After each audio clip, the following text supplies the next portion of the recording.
So the flight was arranged for the day after the air show, and when the aircraft were taking off and returning to base. And when I got down there, Chris Heames, who leads the team, said, "I've got a couple of surprises for you.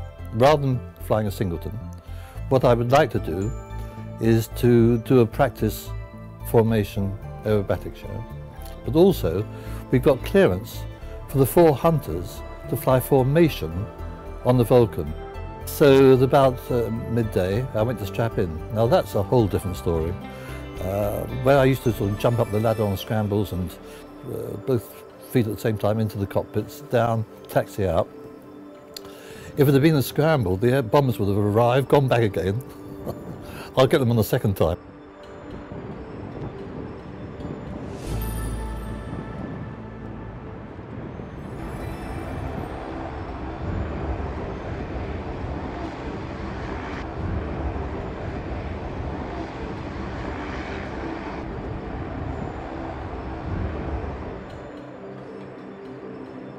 There's a lot more stress than I remember, but they're all in. I'm tired, it's comfortable, I'm ready to go. Do you feel safe? Yes, totally. I love it. I'm at home.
And I sat back and I thought, I'm really going to enjoy this. Then Chris said, "It's all yours."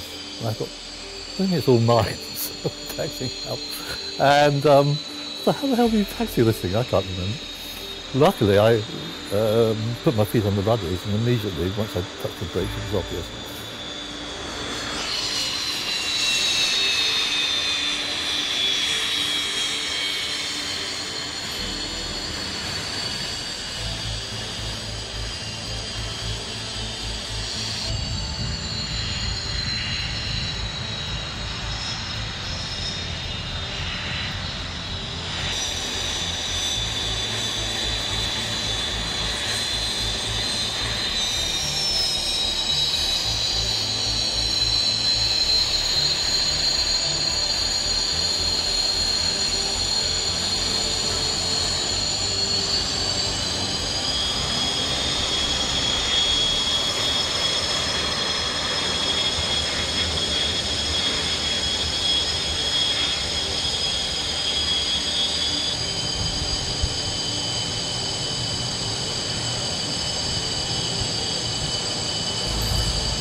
So we went down the centre of the Perry track, I think for the mile or what it was, to the end of the runway.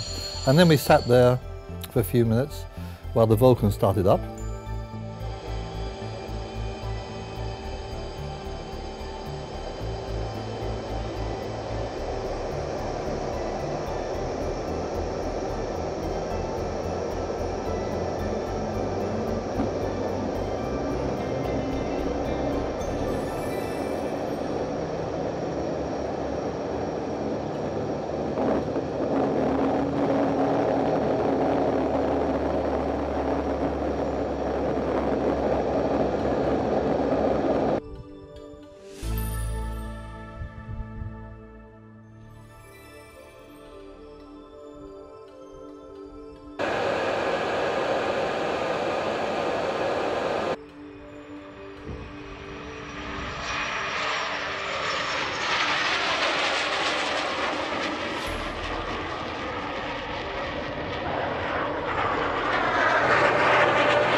We flew directly line astern on the Vulcan with 2 hunters on either wingtip and 1 hunter behind us. And there's some excitement. You can look at the Vulcan on the ground from behind and see these engines, but when you've got 4 Olympus engines going just in front of you and a few feet above you, it's a tremendous thrill, and that was great. I enjoyed that.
So the Vulcan flew off, and we went off and did a formation practice, and with the 4 aircraft. So it's Chris leading.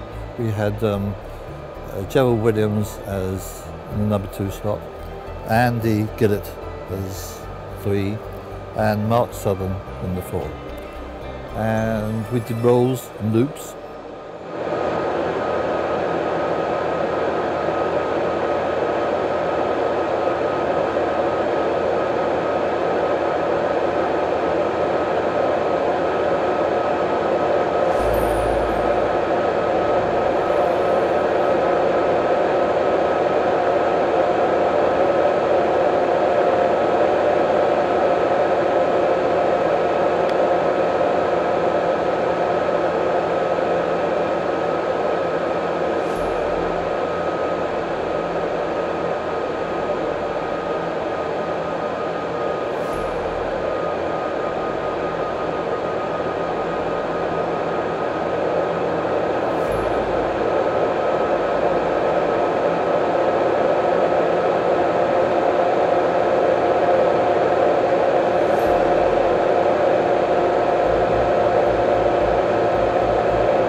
There's one thing I did notice, that when somebody's formatting on you in these loops, they look a lot closer than when you're formatting on them.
Then Chris said to me, right, the other 300s flew away. He said, you've got a quarter of an hour's fuel, okay, it's all yours, have fun. I thought, fantastic, this is tremendous. He said, is there anything you particularly like to do? I said, yes, I quite like to low fly over 5. It's a bit of a problem there, he said, because a private aircraft can't come down below 500 feet or go above 300 knots. Now, my first squadron, 2 squadron, was a fighter recce squadron, which was a high speed, low level all the time. And 500 feet is astronaut land as far as low flying pilot is concerned. So we scrubbed the idea of doing low flying. So I did some aerobatics, and the cloud base was about 4,500. And it was strata Q, just small clouds in there. So we managed to did some loops below the cloud, and some rolls. And then Chris said, why don't you just barrel around that cloud? I said, yeah, sounds fun. So we went up, and when we got to the committed position, about 1/3 of the way round, the cloud seemed to grow. It got much bigger than we thought it was. We continued on round. At that stage I went on to instruments because I thought I was going to be on instruments any time, and tried to remember how to recover from unusual positions, and looked at the turn and slip and the altimeter, and anyway, we came out. When I was in Cyprus on 247 squadron, I was cleared to do display aerobatics by the AOC down to reasonably low levels, 100 feet somewhere. And this role would not have got any smarty points at all, but it was fun, and we laughed about it. It wasn't dangerous at all. You know, we had plenty of height. But somehow, I was a young fighter pilot again. It was very difficult to explain, but my whole attitude changed. So he said, we'll do 3 circuits, overshoot at 100 feet, and land off the last one. I thought, do I tell him the last time I landed a Hunter was within 1 month of 50 years ago? No, I'll leave that till later. I'll tell him that afterwards.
So anyway, we did this and overshot and did the landing, and we walked away from the landing, which is the definition of a good landing.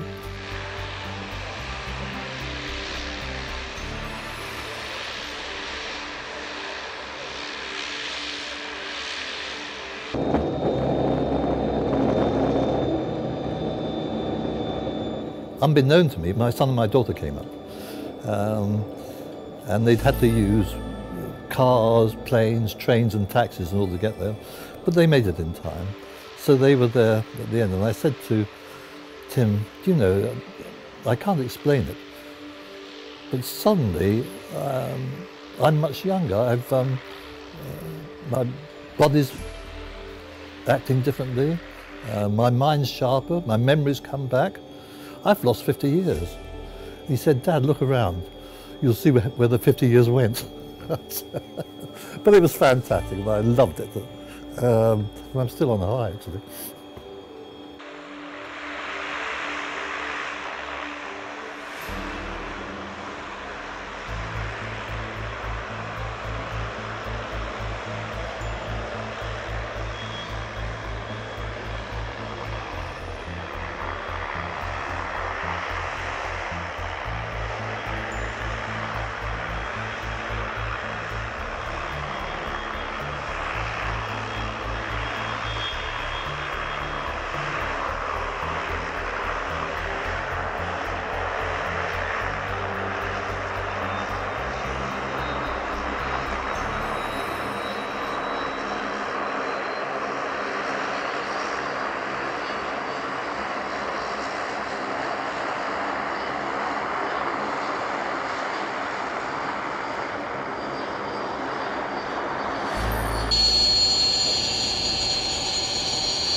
What a brilliant day out.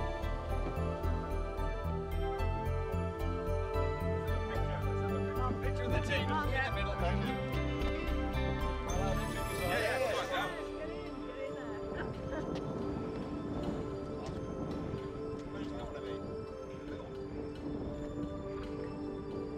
This looks great on video. It's amazing that for that time everything came up very alert. It really dropped off as if I was young. Everything worked the same as I was young.